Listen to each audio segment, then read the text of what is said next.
Nous allons à présent à Ceuta, petite enclave espagnole au nord du Maroc, où sont arrivés hier plus de 5000 migrants, pour la plupart marocains. Les barrières étant désormais trop hautes à terre, ils passent par la mer, aidés parfois de bouées gonflables.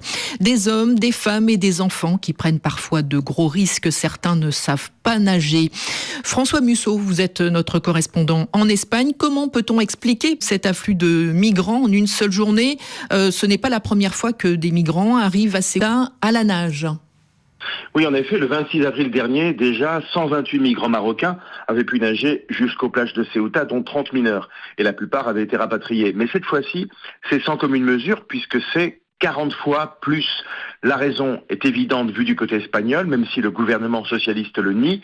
En relâchant la surveillance policière à Finidec, la ville frontalière, Rabat punit son voisin pour avoir hébergé dans un de ses hôpitaux à la mi-avril le leader du Front Polisario, Brahim Ghali. Le Front Polisario est ce mouvement qui revendique l'indépendance du Sahara occidental, occupé par le Maroc depuis 1976. Pour Rabat, c'est une provocation qui méritait des représailles.